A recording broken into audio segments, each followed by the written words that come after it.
Hey guys, tonight we're traveling back in time, to a world where hot water is suspicious, soap is a luxury, and the smell of your neighbor is something you simply learn to live with. You're about to step into the Middle Ages, a place where bathing was so rare that people didn't even have a word for shower. You might think you could handle it, but let's be honest, you probably wouldn't survive a single week. So before you get comfortable, take a moment to like the video and subscribe, but only if you genuinely enjoy what I do here. And if you're watching this from somewhere cozy, drop your location and local time in the comments. Now, dim the lights, maybe turn on a fan for that soft background hum, and let's ease into tonight's journey together. You open your eyes in the 14th century, somewhere in Europe. The air is heavy, earthy, smoky, faintly sour. You can't quite tell where one smell ends and another begins. The straw under your feet crunches, the faint sound of a rooster drifts in from outside. You take a deep breath, instantly regret it, and realize this is perfectly normal. No one here finds the scent of sweat alarming. It's just life. Bathing, for most people, isn't even part of the vocabulary. You might splash your face in a bucket in the morning, maybe rinse your hands before a meal, but a full body wash?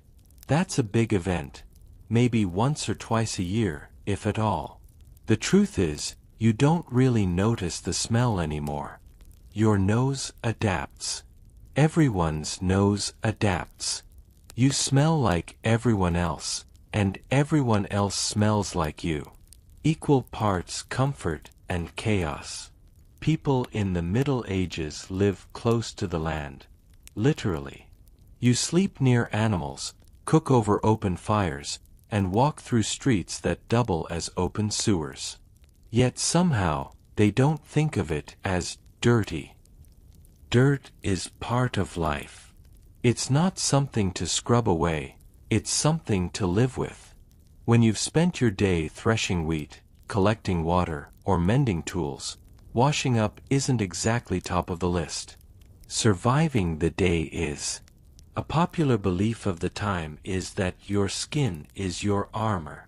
Medieval physicians warn that bathing opens the pores, making your body vulnerable to illness. Cold air, they claim, can sneak in through those pores and cause fever, plague, or worse. So the less you wash, the safer you are. Imagine that logic. The dirtier you are, the healthier you stay. Historians still argue whether this fear was widespread superstition or a reflection of early medical reasoning. But either way, you'd probably think twice before dunking yourself in a tub. Now, the funny thing is, people did bathe, just not how we imagine. A quick rinse in a stream, a splash in a wooden barrel, a shared soak in the town bathhouse, these were occasional luxuries. But constant bathing? Not a thing. In most places, especially villages, the concept of daily hygiene would sound absurd. The church bells mark the hours, not your skincare routine. You step outside and see a typical street. Mud, horses, and people going about their business. A blacksmith wipes sweat on his sleeve, a woman balances a bucket of water from the well, a group of kids play barefoot, their faces smudged with ash. There's a rhythm to it, a lived-in, communal sort of grime. Nobody's disgusted. It's almost charming in its own way. And then there's soap, or the lack of it. In theory, people can make soap from animal fat and lye. In practice, it smells awful and is harsh on the skin. Some people use ashes or sand instead, rubbing their hands until they sting. If you're a noble, you might afford imported soap from Spain, scented with olive oil and herbs. But for the rest of society, clean means something else entirely. It's about appearance, not scent. You tidy your clothes, comb your hair, wipe your hands. You make yourself presentable, not fragrant. One quirky detail: instead of washing, people love to fumigate themselves. They hang herbs in their clothes, burn juniper branches indoors, or carry little pomanders filled with cloves and rosemary. Smelling good doesn't mean being clean, it means smelling expensive. A knight might reek of armor polish and roses, while a farmer smells of hay and garlic, and no one bats an eye. Still, don't mistake this world for one without self-awareness. People know they smell. They just don't connect odor with illness yet. Germ theory won't exist for centuries. For now, bad air is the villain. That's why they burn incense, open windows, and scatter flowers on church floors. They're trying to cleanse the air, not their bodies. And there's something oddly relaxing about it. You're not obsessed with perfection. There are no morning routines, no clean girl aesthetic, no 20-step skincare regimens. Just you, your clothes, and the weather. Life moves slower. People laugh, trade stories, and share meals. The dirt under your nails is proof of work, not shame. Of course, there's the occasional bathhouse in big towns, a steamy wooden building where men and women gather to soak, gossip, and unwind. But that's a story for later. For now, you're still standing in this street, surrounded by smoke, dung, and the faint scent of yeast from the baker's oven. You catch a whiff of something unpleasant, but by now, you can't even tell what it is. The world smells alive. A small child runs past you, barefoot and beaming, hair tangled like straw. He laughs, splashes through a puddle, and keeps going. You smile. Maybe there's something we've lost, something about not caring so much about being spotless. Dirt washes away. Memories don't. You turn a corner and see a wooden sign carved with a water droplet. The town bathhouse. Its doors creak open, and warm, damp air spills out. The sound of chatter, laughter, and the slosh of water fills your ears. Inside, people are doing something unthinkable by modern standards. They're actually enjoying a communal bath. But that, my friend, is a story for another night. Or rather, the next part of this one. For now, you breathe in, smell the steam and the herbs drifting from the open door, and take your first hesitant step toward understanding why people in the Middle Ages almost never took baths, and somehow didn't mind. You step closer to the wooden bathhouse door, but before you push it open, someone tugs your sleeve. A weary-looking man in a wool hood shakes his head and mutters, "Careful, stranger. That's how sickness starts." His breath smells faintly of ale and onions, but his warning is sincere. And just like that, you begin to understand, this world isn't just unwashed by accident. It's by design, built on fear and faith, both whispering the same thing. Stay dry, stay alive. In the medieval imagination, water is both life and danger. You drink it from wells and rivers, but bathing in it? That's another story. Physicians, those proud robe-wearing experts of the age, claim that warm water opens the pores and weakens the humors of the body. They believe your skin is a protective barrier, holding in vital heat. If you bathe too often, they say, the air itself can invade your body through those tiny openings and cause sickness. Historians still argue whether this was sincere medical advice or a convenient excuse to avoid the expense of regular washing. But either way, it worked. People listened. The advice comes from centuries-old Greek and Roman medical theory, humoral balance. Everything in your body, they say, is ruled by 4 fluids: blood, phlegm, black bile, and yellow bile. A healthy person keeps these in harmony. Too much of one, and you fall ill. So what happens if you soak in a steaming tub? According to the medieval doctor, the heat can cause one humor to rise and another to sink, creating dangerous imbalance. You might get fevers, rashes, even madness. And then there's religion. Priests echo the doctors but with a divine twist. Your body is a vessel, sacred yet sinful. Washing it too much, especially with pleasure, is vanity. Cleanliness of the soul, they preach, is better than cleanliness of the flesh.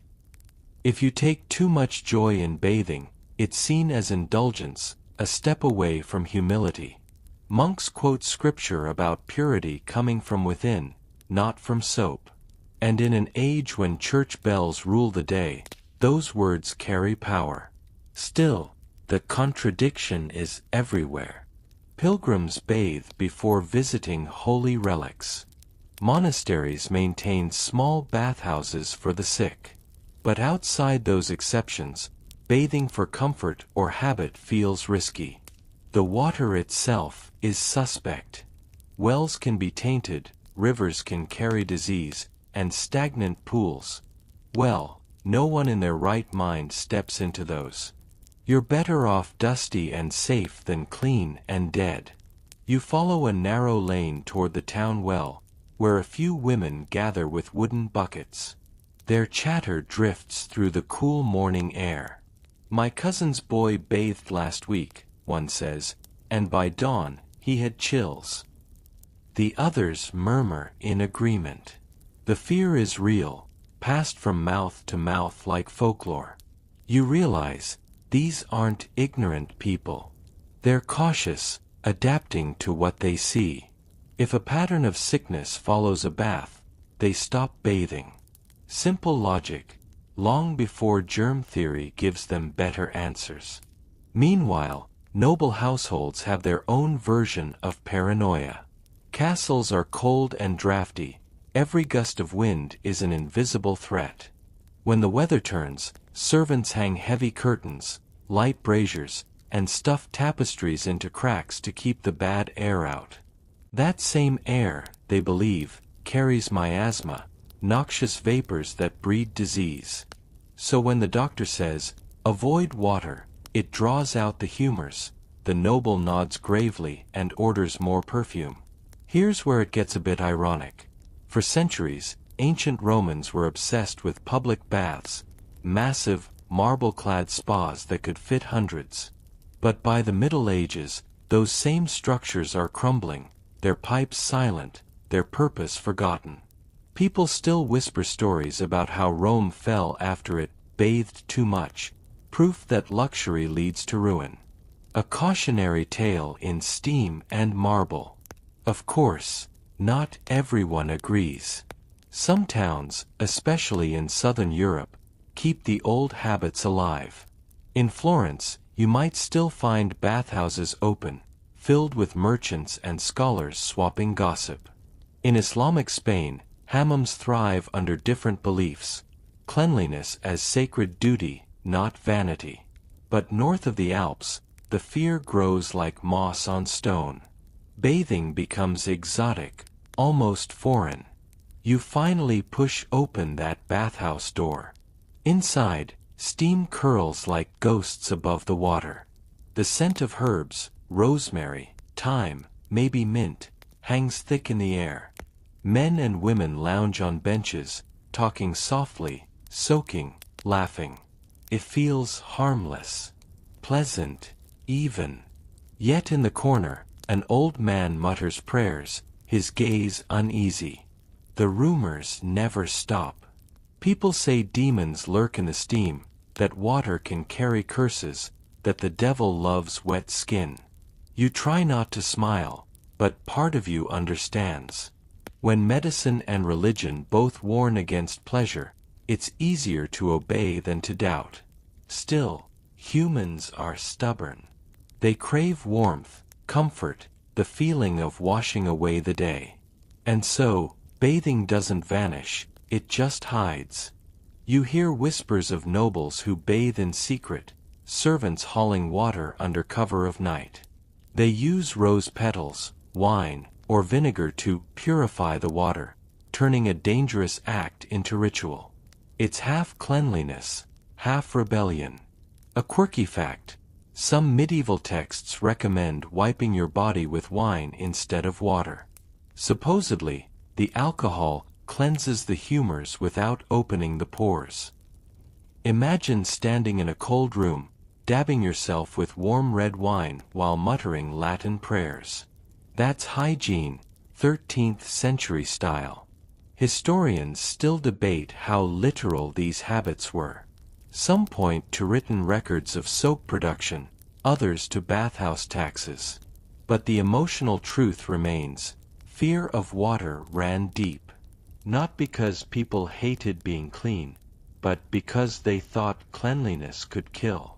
You step back into the cool night, leaving the steam behind. The moon glows faintly over the rooftops. Somewhere, a bell tolls. You breathe the chill air and realize the paradox. The very thing that makes you feel fresh today, warm water, was, for them, a whisper of danger. Maybe, in a strange way, that fear made life quieter. Fewer baths meant fewer risks. Fewer risks meant more control.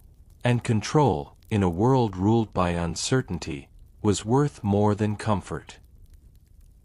You wake to the sound of distant church bells, and the faint creak of a cart rolling past outside. The air feels thick, as if last night's hearth smoke never quite left the room. Your clothes smell faintly of damp wool and hay, but no one would think twice. Around you, a whole medieval town hums to life.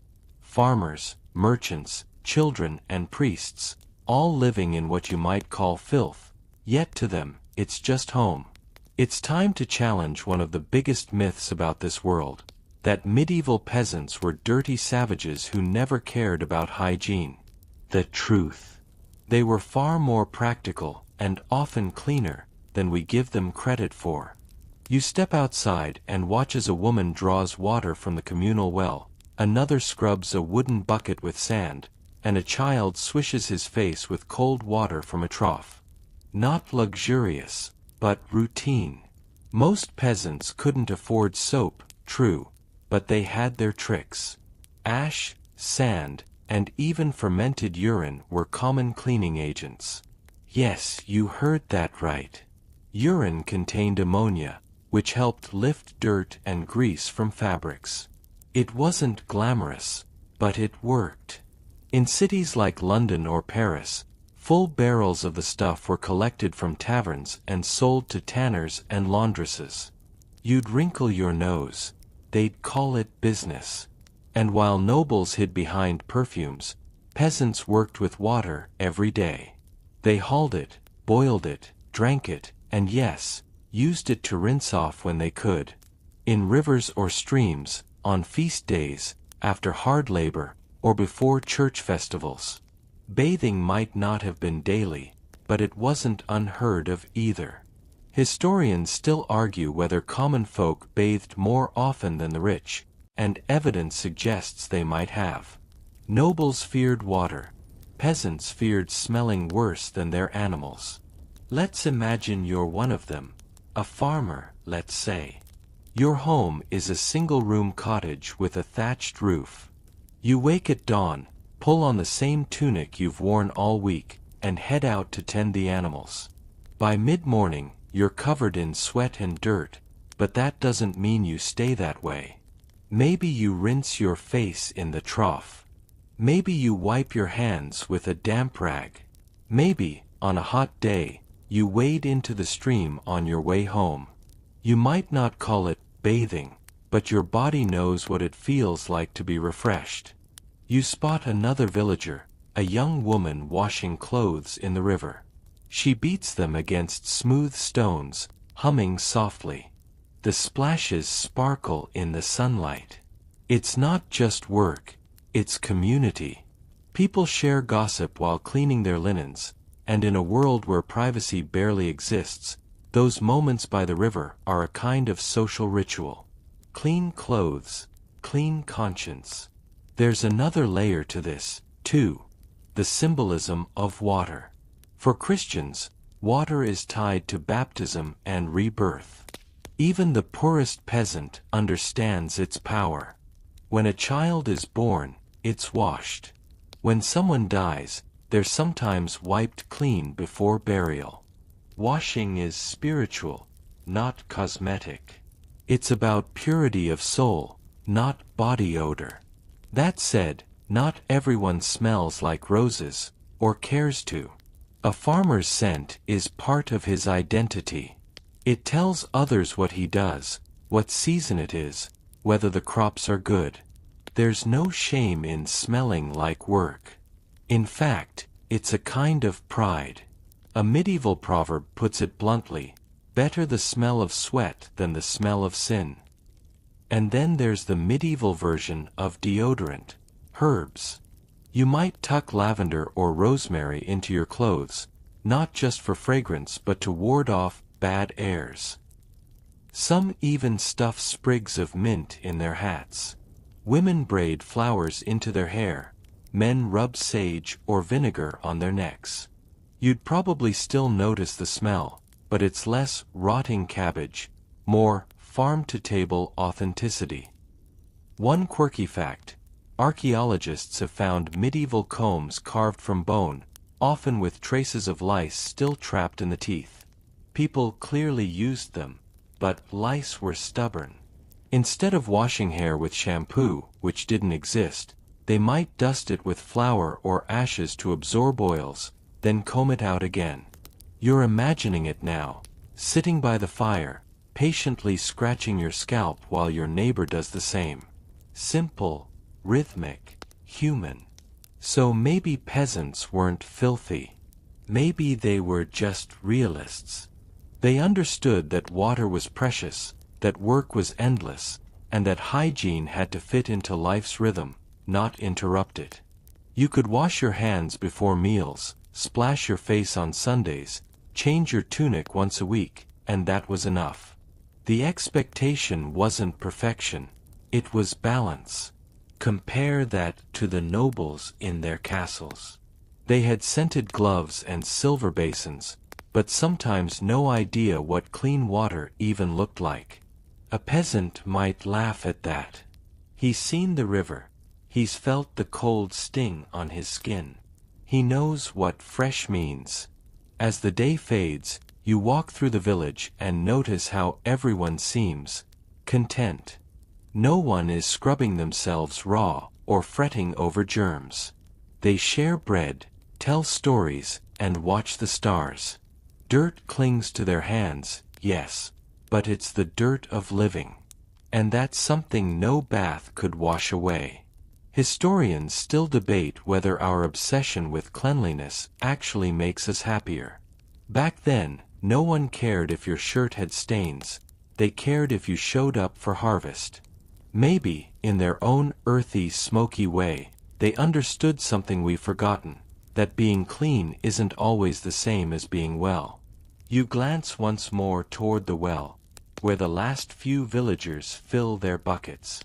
The water glints under the moonlight. For all their fears of bathing, they still trust this simple act of drawing water, of touching the element they believe both gives and takes life.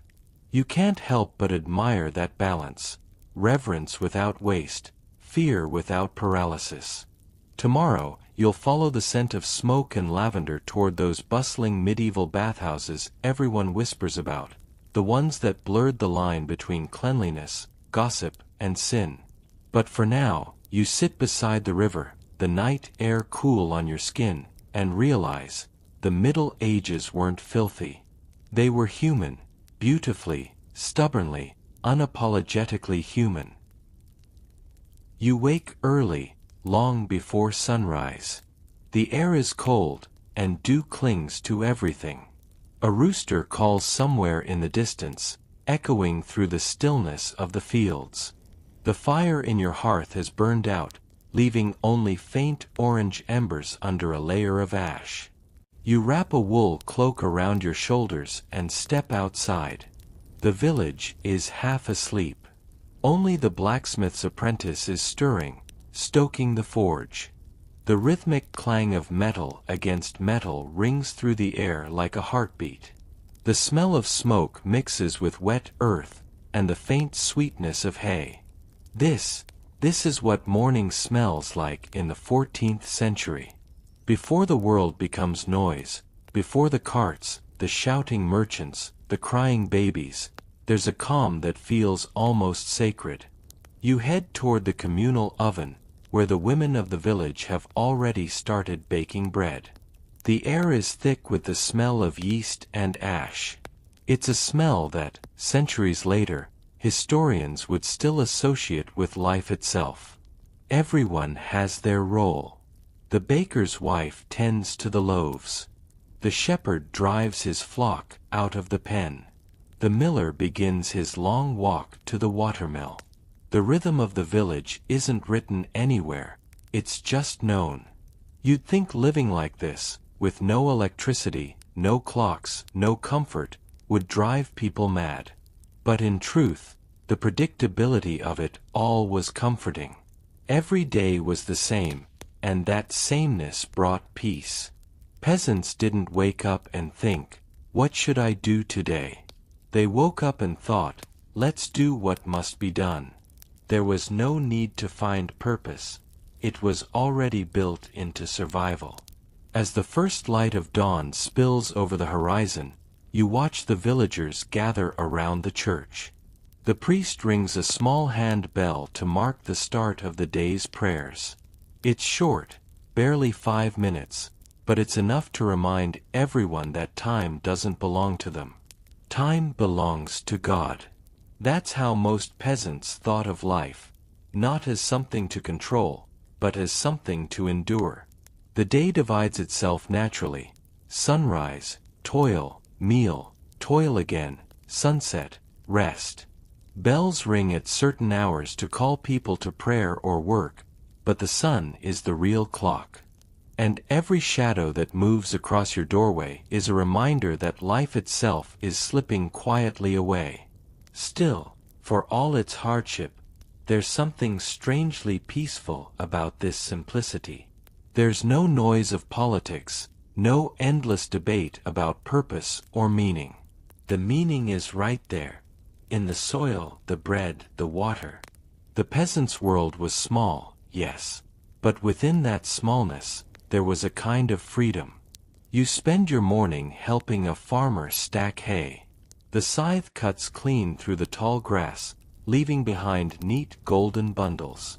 Sweat stings your eyes, your arms ache, but you can't help feeling satisfied. When the last row is done, you sit on the edge of the field, wipe your face with your sleeve, and drink from a wooden cup. The water tastes slightly of metal, but it's cold and alive. For a moment, everything is still. The kind of stillness we don't get anymore. You glance toward the horizon. Beyond those fields lies a forest, and beyond the forest, the unknown. Most peasants never travel more than 10 or 15 miles from home in their entire lives. The world is vast, yes, but your world is this. A few huts, a church, a stream, a handful of people. But maybe that's enough. You turn back toward the village as the bell tolls again, this time, calling everyone to the noonday meal. The streets are alive now. Children run between huts, dogs bark, someone laughs loudly from the tavern. A woman waves to you as she pours ale into a jug. Lunch isn't much. A bowl of pottage, a thick stew of grains and vegetables. Maybe, if you're lucky, a bit of pork fat or cheese. Bread, of course, dark, coarse, and hard as stone. But it fills your stomach, and that's all that matters. Meals aren't just about eating, they're about pausing, about talking, about hearing gossip, songs, prayers, and stories passed down for generations. One man tells of a knight he met once, who claimed to have seen the Holy Land. Another swears his cousin saw a witch near the forest. No one questions whether it's true. The stories themselves are the glue that holds the village together. By mid-afternoon, work resumes. But this time, the sun feels heavier. You start to notice the flies, the smell of manure, the heat sticking to your clothes. It's exhausting. The kind of exhaustion that doesn't feel temporary, it's woven into the fabric of daily life. Yet, when the sun finally dips below the horizon and the cool breeze returns, something shifts again. The village softens. The same men who toiled all day now sit outside their huts, playing dice or carving bits of wood. Women hum lullabies as they mend clothes. The old men tell stories under the fading light. There's no hurry, no screens, no rush to be anywhere but here. As night falls, the church bell rings once more, the curfew. A signal to douse the fires and go inside. You step back into your cottage. The air smells of smoke and stew. You lay on your straw mattress and listen to the faint sounds of the village. A barking dog, a distant laugh, the whisper of the wind through the thatch. It's not luxury, but it's peace. The kind of peace born not from silence, but from belonging. And as your eyes grow heavy, you realize, maybe the peasants weren't poor in the way we think. Maybe they were rich, in time, in ritual, in the deep, grounding rhythm of life itself. Because while kings chased power and knights sought glory, peasants mastered something far rarer, contentment. The next morning arrives with a faint drizzle that makes the world smell of wet hay and wood smoke. You pull your cloak tighter and start walking toward the village square. A few chickens dart across your path, and a child laughs, chasing one through the mud.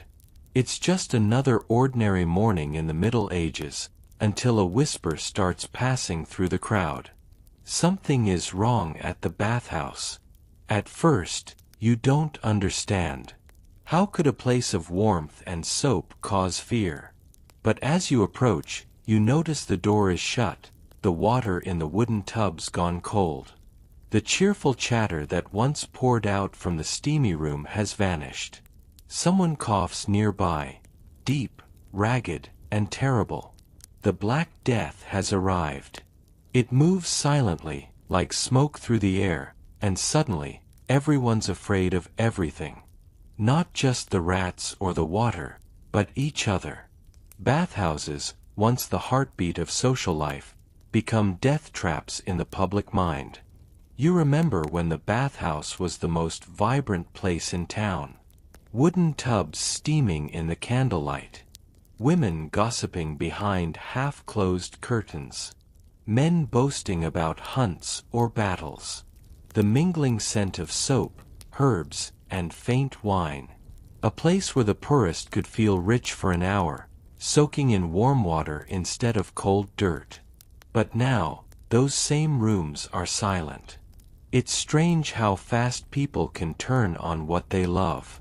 Just a month ago, the town physician was praising bathing as a way to cleanse the body and soul.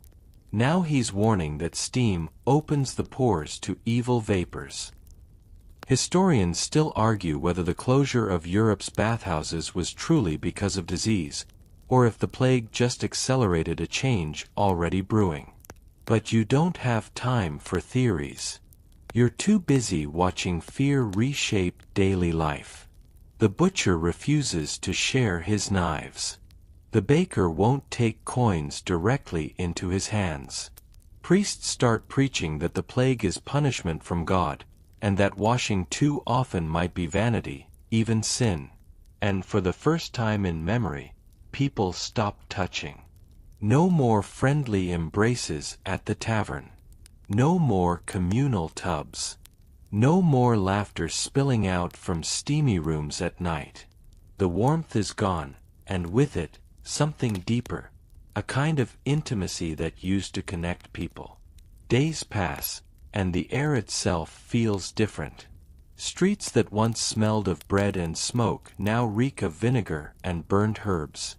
You walk by a woman sprinkling rosemary in her doorway, muttering a prayer under her breath. "Keep away the miasma," she says when she sees you looking. The bad air kills. She's not entirely wrong. Medieval people didn't understand germs, but they did understand that sickness lingered where the air was foul.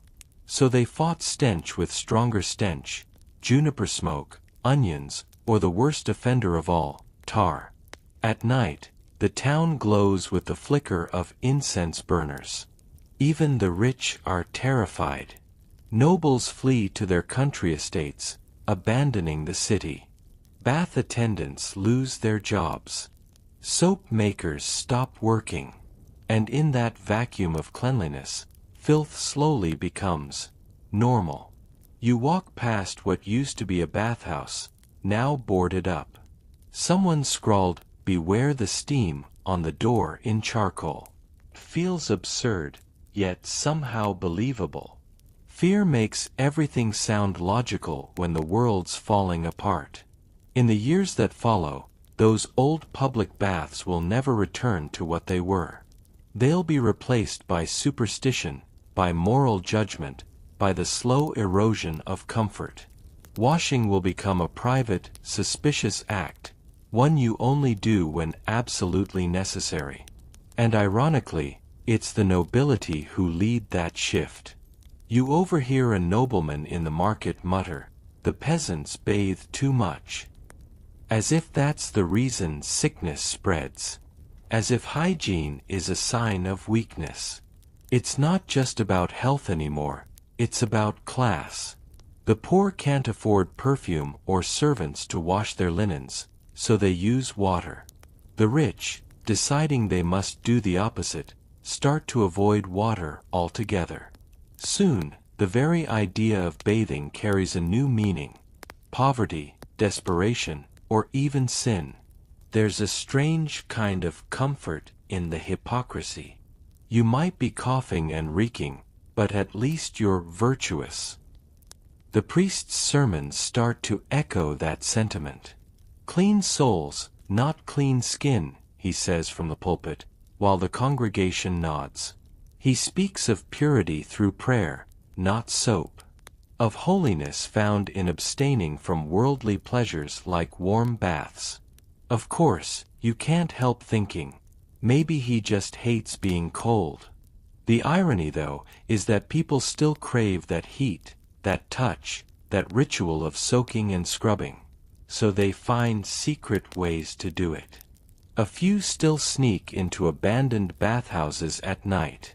Others heat small buckets of water behind closed doors, pretending to wash clothes. It's a kind of rebellion, quiet, personal, and desperately human. By the time the plague finally fades, the habit is gone. What used to be ordinary now feels risky. The empty bathhouses rot away, and in their place rise chapels, storerooms, or even prisons. The public act of bathing dies, replaced by a new obsession, avoiding contamination at all costs. You stand outside the ruins of one old bathhouse, running your fingers across the scorched wood.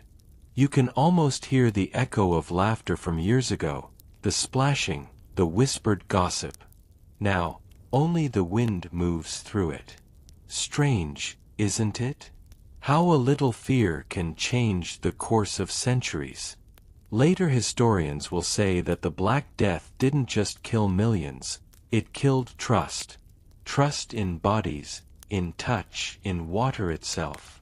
You start walking home as the drizzle turns to proper rain. Droplets streak your face and neck. Instinctively, you wipe them away, not because you're wet, but because for the first time, you feel something people in this age now fear. You feel clean. And for a brief second, that feels dangerous. The rain doesn't stop that night. It taps softly against the shutters, drumming a rhythm that might have lulled you to sleep, if it didn't carry the scent of damp wool and smoke from a neighbor's hearth. You've gotten used to the smell by now, though you sometimes miss the faint sweetness of lavender soap that used to drift from the bathhouse before it closed. Still, the nobility don't seem to mind. Up at the manor, the air smells entirely different. Thicker, heavier, almost dizzying. It's perfume. 1,000 overlapping scents of rosewater, musk, civet, and vinegar, each trying to smother the other. A strange sort of cleanliness born not from washing, but from covering up. You can picture it. The lady of the house reclines on a cushioned bench while her attendants dab scented oil behind her ears and along the lace edge of her gown. The perfume is supposed to close the pores, or so her physician insists. Too much open skin, he says, invites illness. Better to seal it under a film of fragrant oil. Historians still argue whether medieval perfumes were meant more for health or vanity. Probably both. But in either case, they became armor, the invisible barrier between body and world. And that's how the noble perfume solution begins. Once water becomes suspicious, the wealthy turn to fragrance, like painters layering oils on a decaying canvas. They spray vinegar steeped with herbs on their clothes. They hang orange peels from their belts. They rub their hands with lavender, rose petals, or even freshly crushed mint to disguise the faintest human odor. A nobleman's chamber smells like a garden that's just been mugged. You can't help but smirk at the thought. But beneath the humor lies something oddly tender. This was how people coped. In an age of death and superstition, perfume became a small, defiant act of hope. You wander through the manor courtyard as a servant carries a silver bowl of sweet water. He splashes it lightly on the flagstones, not to clean them, but to scent them. The mixture probably includes vinegar, rosemary, maybe even a drop of wine. The fragrance evaporates quickly, leaving behind a ghost of cleanliness. It's not that the nobles didn't care about hygiene, they just redefined it.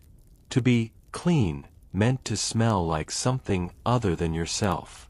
And so begins the hierarchy of odors. Peasants smell of animals and soil, because that's what they work with. Artisans smell of metal, tallow, or wood smoke. Nobles. They smell of foreign spices, ambergris from Wales, musk from deer, sandalwood from the east. The rarer the scent, the higher your status. Imagine someone walking past you trailing a whiff of cinnamon. That's not dessert, it's diplomacy. It says, I can afford the impossible. And oh, the irony. The stronger the perfume, the filthier the person underneath usually was. At the royal court, perfume isn't just a luxury, it's a survival tactic. A French physician once claimed that inhaling pleasant aromas fortifies the brain against pestilence. Another swore that carrying a pomander, a small metal ball filled with herbs, could repel deadly miasmas. So courtiers begin wearing them everywhere, dangling from belts or neck chains. They rattle faintly when they walk. You can almost hear the symphony of trinkets jingling down the corridor, a procession of walking spice racks. Even letters come perfumed now. A nobleman might dab rose oil on his correspondence, so the parchment smells like him when opened. Romantic, perhaps. But it's also practical, because the scent helps mask the mustiness of the paper, which was often made from old rags. And let's not forget the vinegar obsession.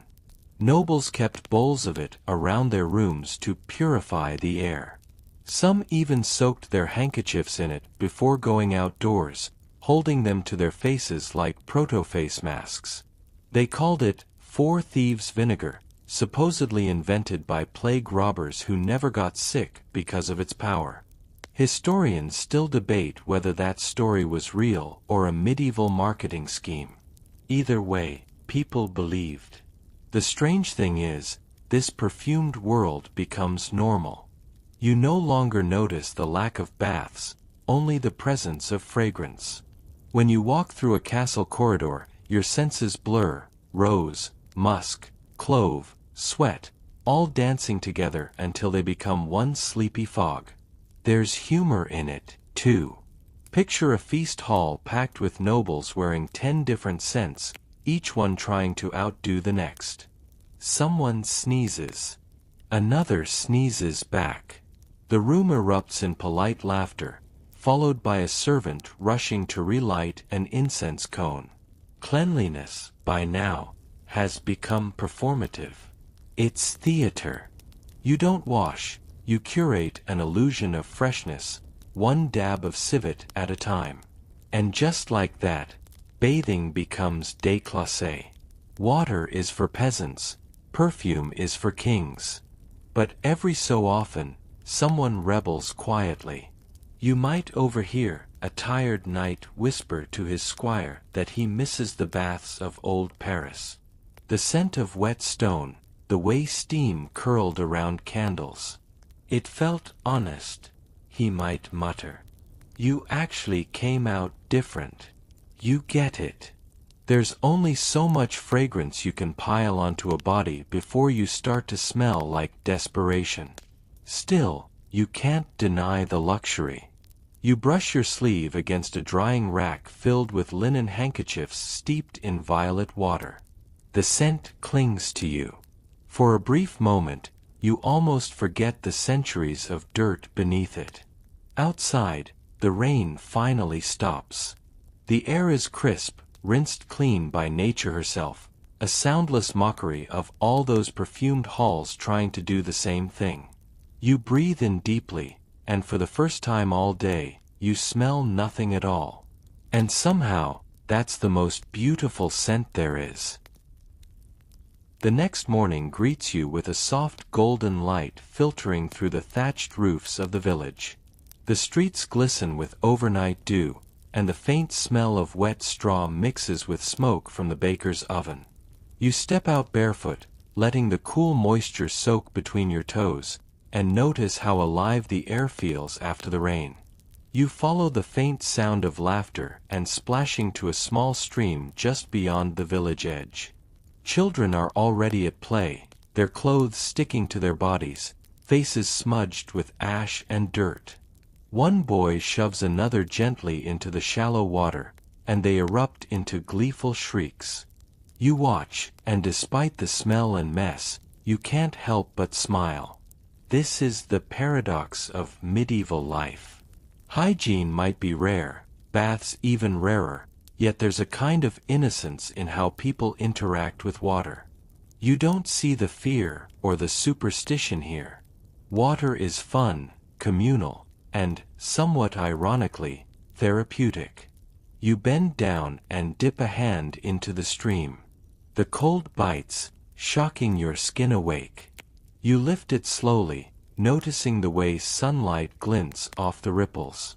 For a moment, you feel human in a way the perfumed nobles and fearful townsfolk can't fully grasp. It's here you start noticing something else: the creative ingenuity of those who couldn't afford baths. People in villages often made small washing stations out of tubs or barrels, heated with fire underneath. The water is never abundant, so it's used efficiently: hand washing before meals, foot rinsing after work, occasional full-body dips. Nothing luxurious, but highly effective. And while you might cringe at the thought of sharing water with neighbors, remember, they have a different sense of community. Sharing water is sharing trust. A dip in the same stream, a rinse in the same tub, doesn't just clean the body, it reinforces bonds. Of course, not every method is conventional by modern standards. Some peasant texts recommend wiping down with vinegar, ashes, or even a mix of herbs and oils to keep away lice. You wrinkle your nose, but you have to admire the practicality. Each method has purpose: cleansing, pest control, and sometimes even scent. Meanwhile, hygiene in towns has its own quirks. Streets are often layered with straw in winter to absorb waste. But during summer, manure, water runoff, and refuse combine into an aroma that would challenge modern nostrils. People adapt. Footpaths become ritualized. They know where to step to avoid puddles, dung, or mud. In this way, even dirt has order. Historians still argue whether medieval urban hygiene was surprisingly effective despite appearances. Some studies suggest disease might have been less rampant in certain messy towns than one would assume. Survival was tied to observation, improvisation, and practical rituals more than obsession with soap. And then there's the sense of ceremony in bathing, when it did occur. You imagine a wealthy merchant's wife filling a tub with water heated over a small hearth. She adds herbs, petals, maybe a bit of wine. Candles flicker on the walls. She dips a hand in, testing the warmth, and sighs. For her, bathing isn't just cleanliness, it's ritual, comfort, and subtle luxury. Quirky fact: some medieval bath recipes suggest rubbing crushed peppermint leaves on your feet to prevent odor and fatigue. Others sprinkle rose petals to soften the skin. No one knows if it truly worked, but the psychological comfort is undeniable. Even nobles, for all their perfumed overcompensation, sometimes crave these small rituals. A knight might steal away to a secluded bath at night, or a lady might heat water in a portable tub in her chamber. These secret acts reveal a common truth: everyone, regardless of class, seeks moments of refreshment. And yet, the rituals remain infrequent. Water is precious. Fuel is scarce. Time is demanded by labor, prayer, and survival. Full body washing is a rare indulgence, not a routine. The rarity makes it special. When it happens, it's remembered, shared, and whispered about. By mid-afternoon, you leave the stream, feeling damp but refreshed. You watch the children run home, clothes sticking, hair tangled. Their laughter echoes in the valley. The stream glistens behind you, carrying away the evidence of the day. And as you trudge back toward the village, you reflect on something profound. Hygiene in the Middle Ages wasn't about obsession. It was about rhythm, resourcefulness, and an intimate understanding of the body's place in a communal world. You might not smell like lavender or rosewater, but you feel alive, grounded, human. And for tonight, that's enough. Evening falls, casting long shadows across the village. The air cools quickly, carrying the scent of damp straw and wood smoke. You trudge along the narrow lane that winds past cottages, each one glowing faintly with candlelight. The streets are quieter now, work is done, and the villagers retreat indoors to rest, repair tools, or mend clothes. You pause near the town well, observing the careful ritual of water collection. A woman dips a bucket slowly, testing the temperature, murmuring a small prayer before lifting it. Every drop is precious, every movement measured. In a world where water is limited, the act itself carries significance. Bathing, for most, is no longer a question of indulgence, it's a question of necessity. And yet, necessity brings innovation. Wooden tubs are lined with straw or cloth to conserve heat. Small braziers are placed underneath to warm the water without burning it. Herbs are added: rosemary, lavender, mint, not just for fragrance but to reduce the chance of disease or repel pests. You watch the process and marvel at the improvisation. There is no modern plumbing here, no endless hot water, and yet people manage. The social dimension of bathing persists, even in secret. Two women lean over a shared tub, whispering gossip about the local miller. Their faces shine with a mixture of steam and laughter. Children watch from a distance, fascinated. Bathing is a small rebellion against the rules, a private pleasure in a world that fears touch and water alike. The fear isn't entirely unfounded. Epidemics continue to haunt the village. Fleas, lice, contaminated rivers, all are real threats. Historians still argue whether avoidance of water actually limited disease, or whether it merely delayed understanding of sanitation. Regardless, superstition and observation guide behavior. People learn to fear what they can't control, and water, once a source of comfort, becomes suspect. Even nobles take precautions, though in subtler ways. The wealthy use perfumed oils and pomanders, hanging fragrant pouches from their belts. They dab their wrists and necks with vinegar or rosewater, trying to mask human odors and maintain the illusion of cleanliness without touching water. It's a delicate dance between comfort, status, and fear. You wander to the edge of the manor's garden. Moonlight filters through the trees, illuminating blooms that have been tended by hands still rough from labor. Even here, water is precious. Small clay vessels are carried carefully, some poured over roses, some reserved for personal washing. The act of touching water carries weight, reverence, and a hint of guilt for using a scarce resource. Quirky fact: some medieval texts suggest rubbing the body with wine or vinegar to purify the skin when bathing is impossible. Imagine standing in a cold stone chamber, dabbing yourself with wine while a servant fans the air to keep it warm. It's strange, but also strangely logical within the period's medical reasoning. You notice the interplay of utility and ritual everywhere. Washing hands before meals, cleaning a child's face after work, pouring water over feet after a long day. These are small acts of hygiene, mini rituals that anchor daily life. Bathing may be rare, but water remains central. As the night deepens, the village quiets further. Cats prowl silently between cottages. A distant dog barks, then stops. Inside your cottage, the scent of dried herbs hangs faintly in the air. You reflect on the paradox. People feared water because it was dangerous, yet they craved it because it was life-affirming. And so, hygiene in the Middle Ages becomes a series of compromises. Risk versus reward. Fear versus relief. Necessity versus pleasure. Every splash of water, every fragrant oil, every herbal rinse carries meaning beyond cleanliness. It is survival, tradition, and tiny rebellion, all in one.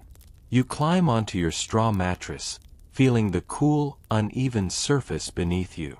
The day's lessons, about fear, adaptation, and ingenuity, linger. For all the superstition, for all the perfumed illusions, humans find ways to feel clean, to feel safe, to feel themselves. And tomorrow, the village will wake again, repeating these rituals in quiet resilience. Dawn comes slowly, a pale wash of light spilling over the thatched rooftops. You hear the faint crow of a rooster, the scuffle of hooves on mud, and the occasional shout of a child chasing a chicken. The air is thick with dew, carrying the scent of earth, straw, and smoke. It's a smell that would overwhelm modern senses, yet here, it's ordinary, even comforting. You follow the narrow path to the stream again. The water is higher after last night's rain, rippling over smooth stones. Children are already there, splashing and laughing, impervious to mud or chill. One of them wades in up to his knees, then ducks under, emerging with a triumphant grin. The world feels simple here, a universe distilled to its essentials: work, water, food, and play. And yet, even simplicity carries nuance. Peasants may bathe rarely, but they are acutely aware of smell, both their own and others. You notice the woman at the riverbank, beating laundry on a flat stone. She dips her hands into the cold water, wrings out the linen, and rubs it with ash. The fabric hisses slightly in the contact, and she doesn't flinch. Small rituals like this define hygiene for most people. They are efficient, practical, and, in their way, deeply intimate. Historians still argue whether these practices were more effective than modern cleaning methods. Evidence suggests that strategic rinsing and scrubbing, combined with natural antibacterial agents like vinegar and herbs, may have reduced certain infections. It's not glamour, it's survival, and the techniques show ingenuity born from necessity. Across the stream, a man carries a small bucket of water to his cabin. You watch him tilt it carefully, pouring the contents over his feet before stepping inside. No soap, no elaborate ritual, just water, movement, relief. In a world without plumbing, this is luxury enough. Curiously, some villagers take it further. They collect rainwater for washing hair, steep herbs in boiling water to disinfect clothing, or fill small basins with hot water to soak sore muscles after a long day. The act of bathing becomes a mindful ritual, blending practicality with the rare indulgence of comfort. Meanwhile, the urban context is different. Streets are muddied with waste and refuse, rivers are often contaminated, and public bathhouses, once vibrant centers of communal life, remain scarce after plagues and moral decrees. Nobility, meanwhile, continues to lean on perfume and scent, avoiding water where possible. They carry pomanders, dab oils on hands and necks, and live in fragrant chambers. The contrast is striking. Water, freely used in villages for work and small refreshment, becomes both scarce and symbolic in towns and courts. Peasants develop a tactile, functional relationship with hygiene. Nobles develop a performative one. Yet both are bound by the same limitations: scarcity, superstition, and societal expectation. One quirky detail: some medieval physicians suggested rubbing vinegar-soaked sponges on the skin to cleanse the humors and prevent disease. It might sting, it might smell odd, but it reflects the creative, empirical spirit of the time. People adapted to circumstances, improvising methods for cleanliness when baths were impossible or forbidden. You glance at the children again, now carrying bundles of firewood back home. Their feet are muddy, clothes damp, hair tangled. Still, they exude energy, vitality, and a kind of natural resilience that modern hygiene obsession often obscures. And as you trudge back to the village, noticing the smell of wood smoke and wet hay, you understand a truth the Middle Ages held dear. Cleanliness isn't only a ritual, it's intertwined with life itself. You might not bathe daily, but you respect water, your body, and the rhythms that sustain you. By midday, chores resume. You assist with carrying pails, stacking wood, and tending animals. Each act involves touch, sweat, and contact with the natural world. Bathing may be infrequent, but small rituals, rinsing hands, washing faces, swabbing cuts, serve as quiet affirmations of care, survival, and ingenuity. Evenings are for reflection. You notice how people gather near fires, discussing the day's work, sharing tips on washing clothes or tending hair, swapping stories of herbs or methods that make life easier. Hygiene is never absent, it's embedded in daily life, subtle and constant. And as night falls, you lie on your straw mattress once more, breathing in the mingled scents of hearth and herbs, understanding that in this rhythm of work, water, and ritual, medieval people found a balance that modern obsession with cleanliness often overlooks.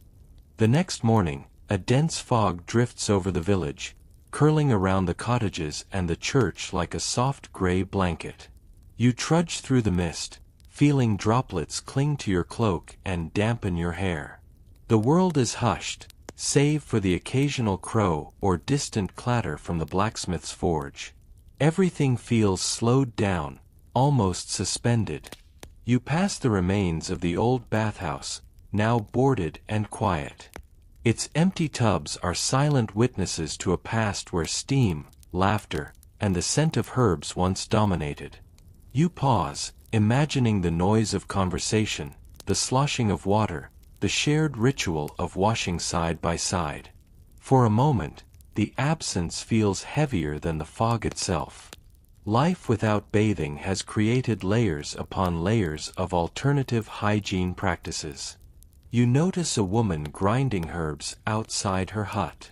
She mixes lavender, rue, and rosemary into a paste, which she will rub on her skin or sprinkle in her bedding. It's not the same as soaking in a warm tub, but it carries its own logic and soothing qualities. Meanwhile, a man tends to his goat, wiping its coat with a cloth dipped in vinegar water to remove dirt and deter lice. The goat shakes its head, sending droplets into the air, and he laughs, wiping his hands afterward. In this, you sense the ingenuity that permeates everyday medieval life. When bathing is rare or impractical, clever solutions emerge.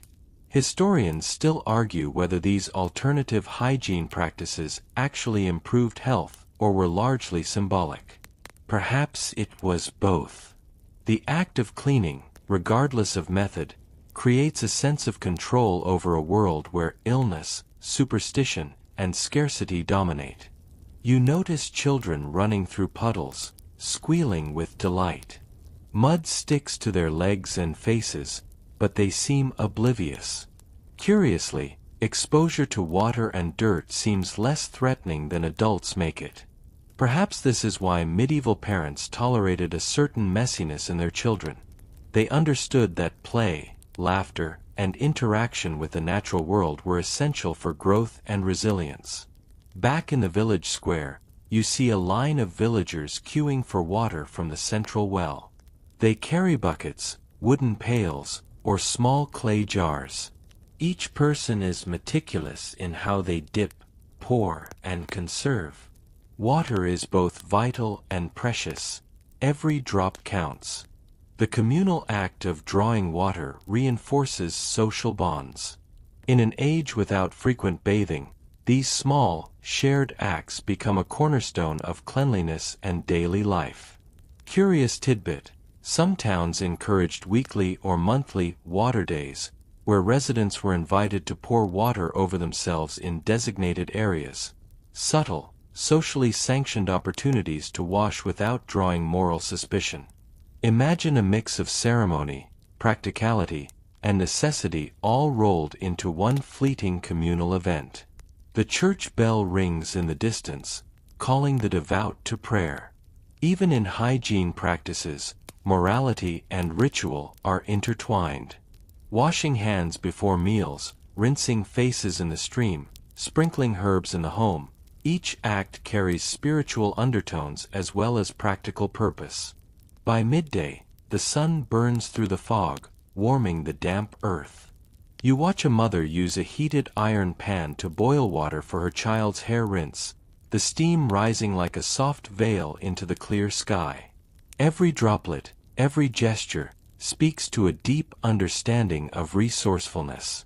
Bathing may be rare, but care for the body persists in other forms. The day ends as usual: chores, small conversations, and the quiet comfort of routine. Even in an age suspicious of water, people find ways to nurture, cleanse, and adapt.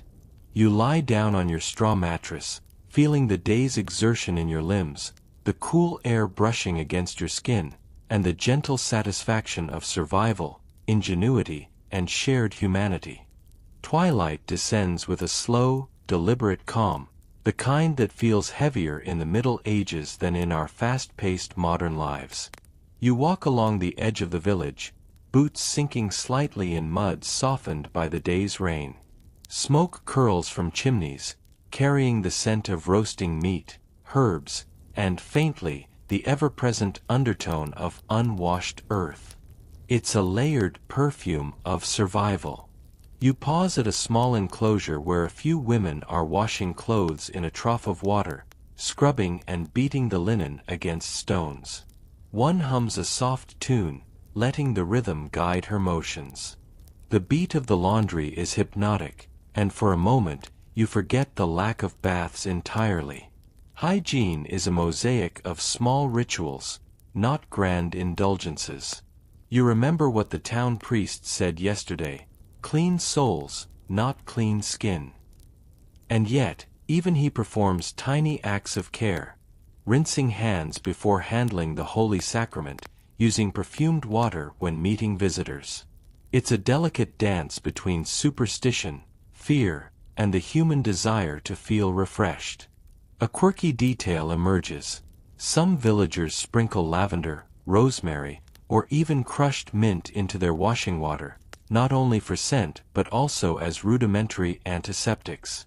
The smell lingers in the air, mixing with damp straw and hearth smoke, creating an atmosphere uniquely medieval. You notice yourself inhaling it, appreciating the ingenuity of simple, fragrant interventions. The children tumble about, mud smearing their faces, hair plastered to foreheads. Their laughter pierces the evening calm. You almost expect them to be scolded for getting dirty, yet in truth, this exposure is vital. Dirt and water are teachers, instructing the young in resilience, dexterity, and the small joys of tactile experience. Bathing may be rare, but water itself remains central to childhood. In the manner, life is theatrically different. You imagine the noblewoman's evening ritual, a small basin of heated water brought to her chamber, scented with rose petals, as she dabs and cleanses without fully immersing herself. Perfume layers over her skin, masking both the natural human scent and the limited water usage. Bathing here is about performance, appearance, and social expectation, not necessity. Historians still argue whether this reliance on perfume and limited water truly influenced disease spread, or if it simply reinforced social hierarchies. Either way, it's clear that the medieval mindset treats water as both a gift and a threat, a paradox reflected in the daily routines of all classes. You wander past the blacksmith, who pauses in his forge to splash water over his hands and arms after handling molten metal. The brief cooling sensation sharpens his senses, reconnects him to his body, and provides a fleeting sense of cleanliness. These small acts, mundane to us, carry weight in a society where full body washing is rare. Evening continues with communal preparation for the next day.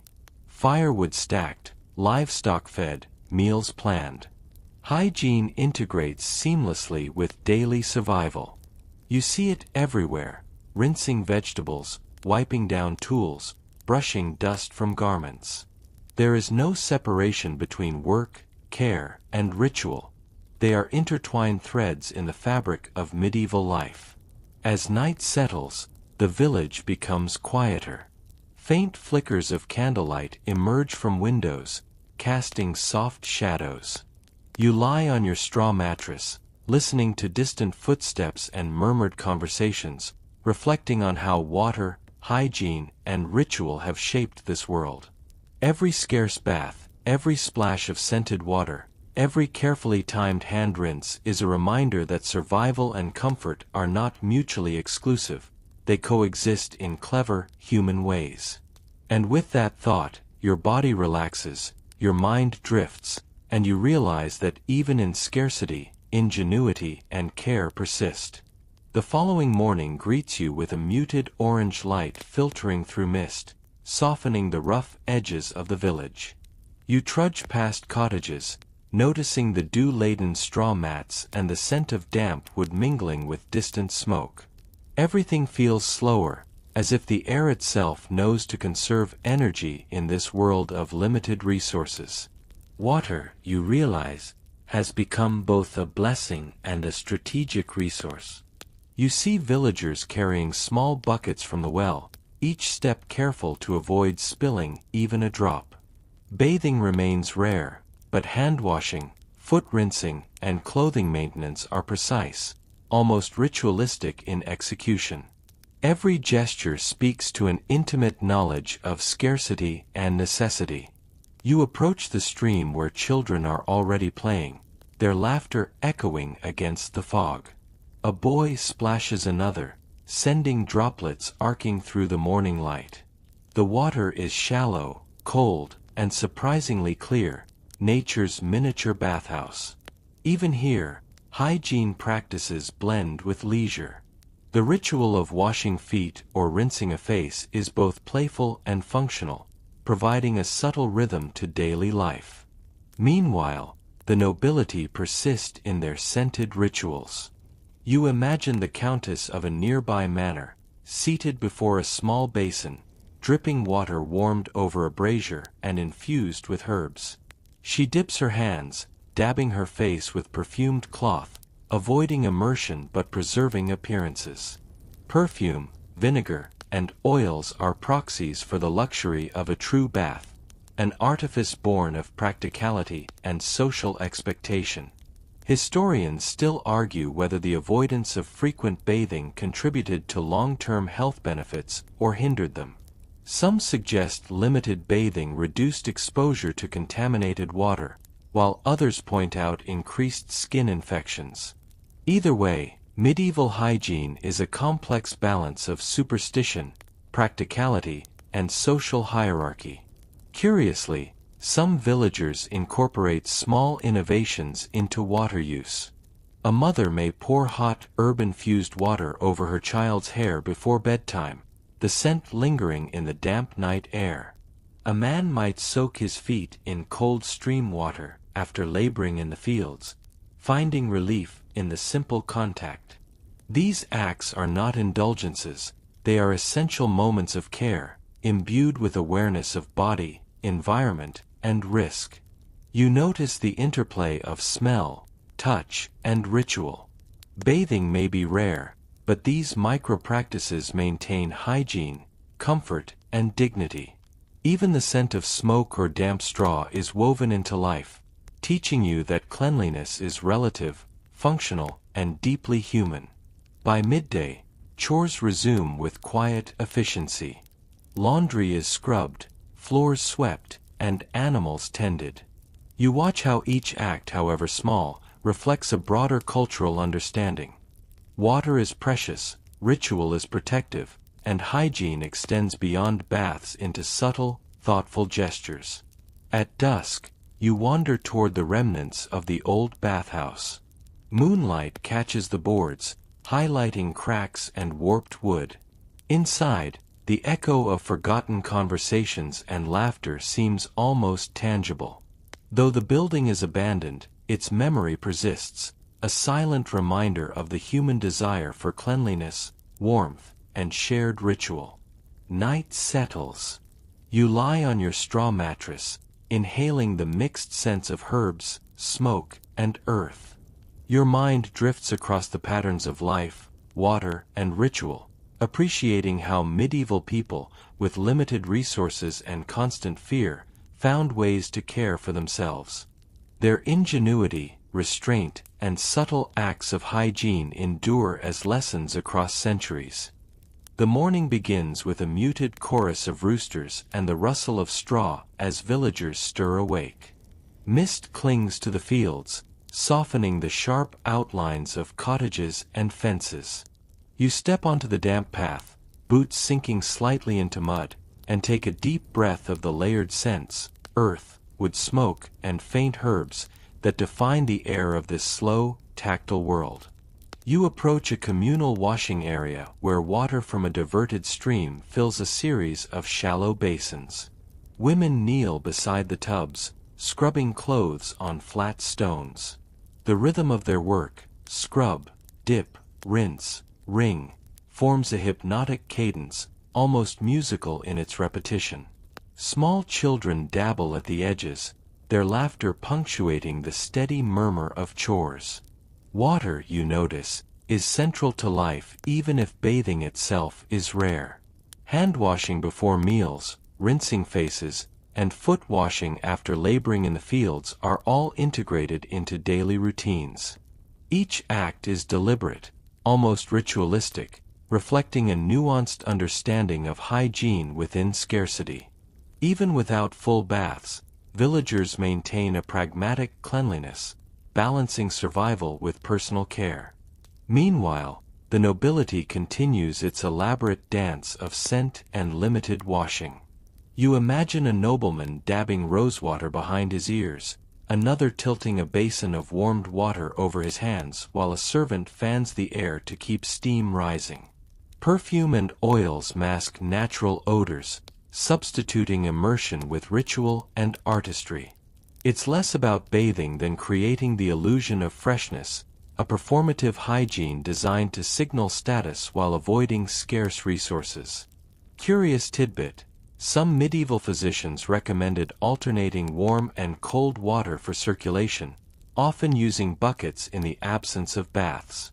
While limited and sporadic, these practices reveal an intuitive grasp of health, long before modern physiology could explain it. Historians still argue how effective these measures truly were, but they show an inventive approach to personal care.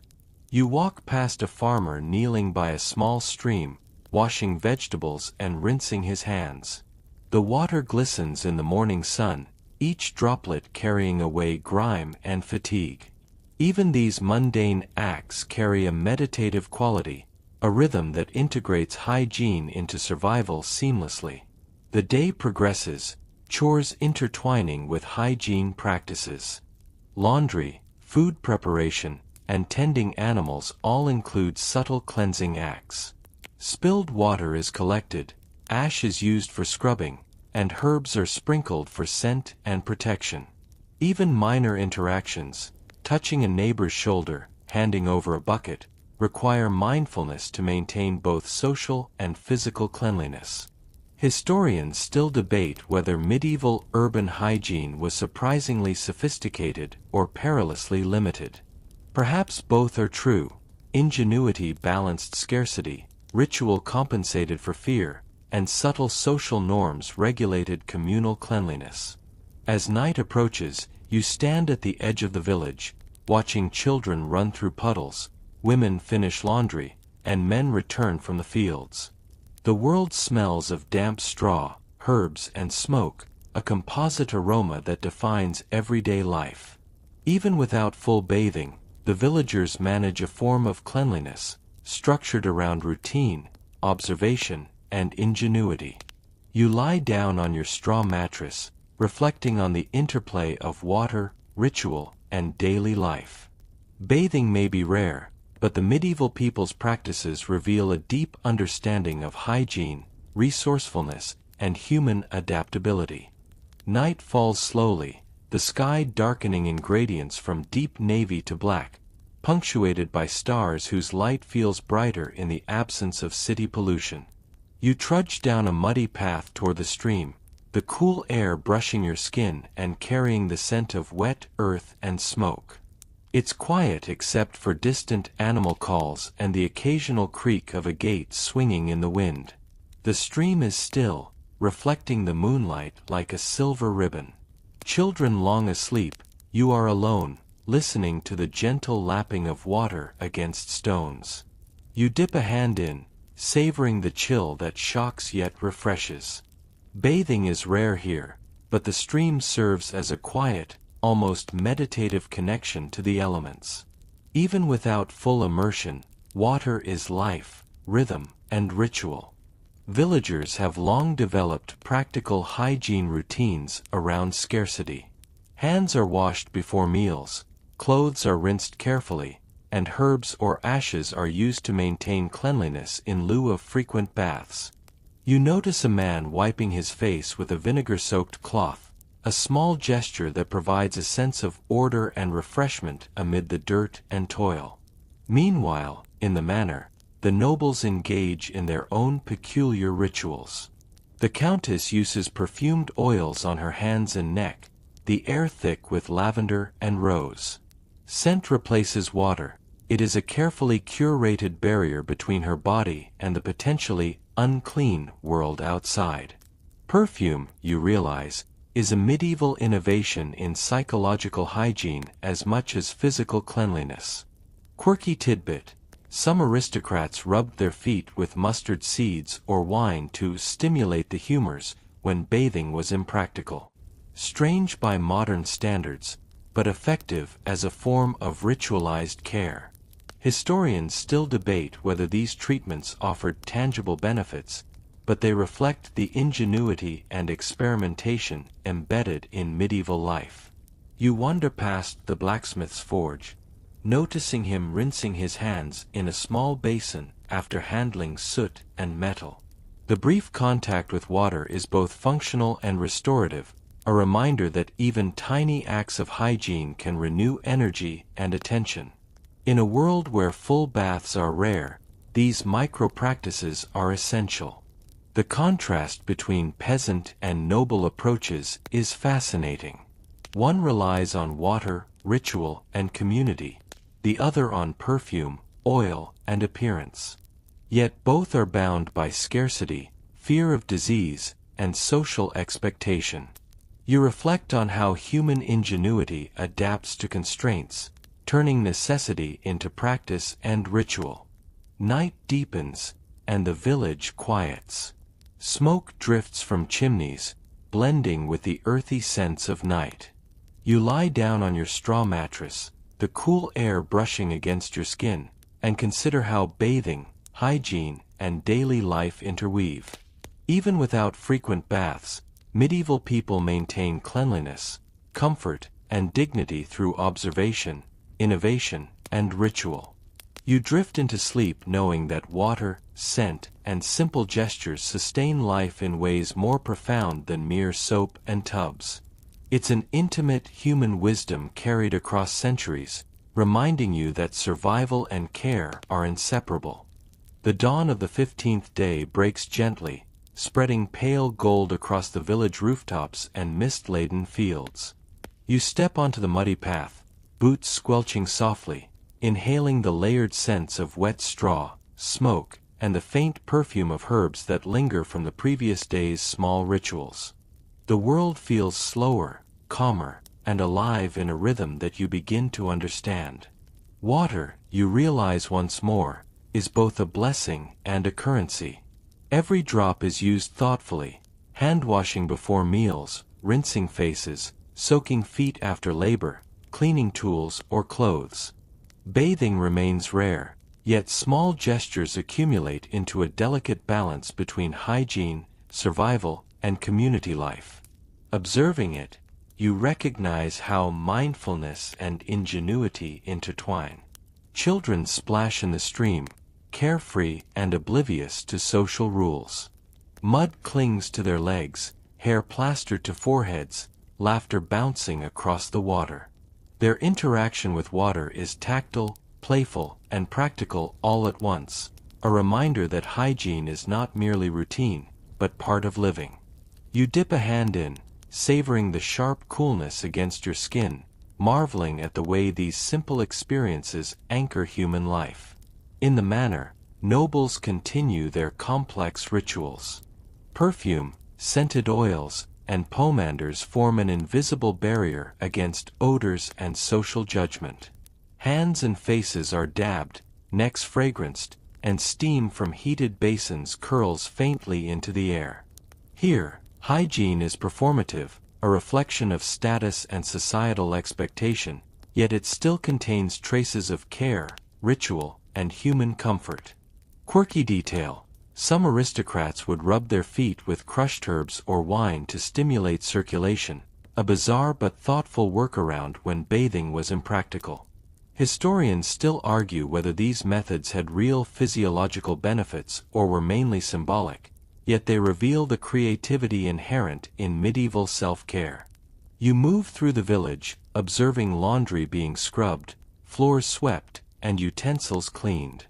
Even without full baths, every act of washing is an assertion of agency, a way to engage with the body and environment meaningfully.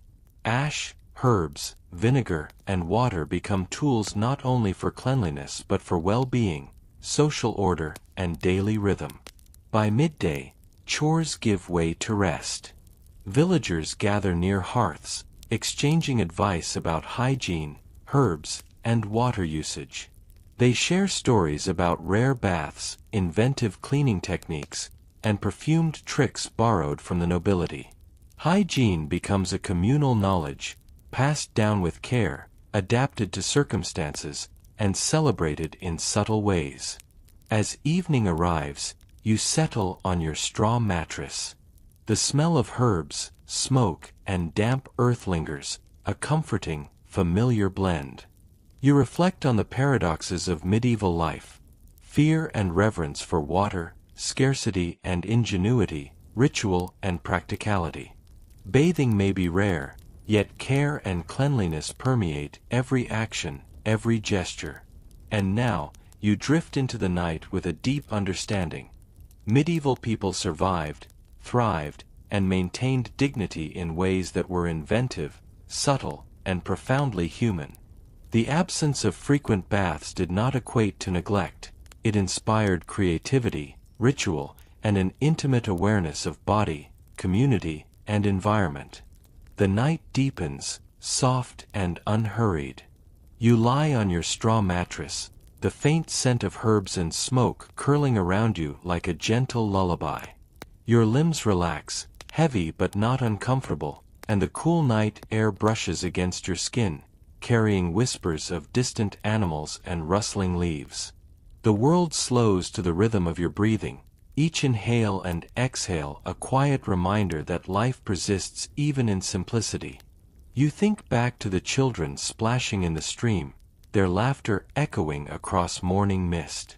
You remember the women scrubbing laundry on flat stones, the farmer carefully rinsing vegetables, the nobleman perfuming his hands and neck, all acts woven into the fabric of daily life, subtle expressions of care and ingenuity. Even in a world with rare baths, people found ways to tend their bodies, protect their health, and honor routines. Imagine the small pleasures that water brings: a cool splash on weary feet, a fragrant herb steeped in warm water, the glint of sunlight on rippling streams. These moments, brief yet potent, create a sense of continuity and comfort. Even in scarcity, these rituals connect people to themselves, to each other, and to the natural world. Let your thoughts drift to the rhythms of medieval life: the rising sun over dew-soaked fields, the steady repetition of chores, the careful conservation of precious water, and the small, inventive gestures of hygiene. Feel the warmth of ingenuity, the calm of routine, and the satisfaction of survival. Now, let your eyelids grow heavy, your mind softening, as the village, the streams, and the faint scent of herbs fade gently into dreams. The medieval world, with all its ingenuity and quiet rituals, lulls you into a peaceful slumber. Rest here, letting your thoughts settle like straw in the moonlight. Sweet dreams.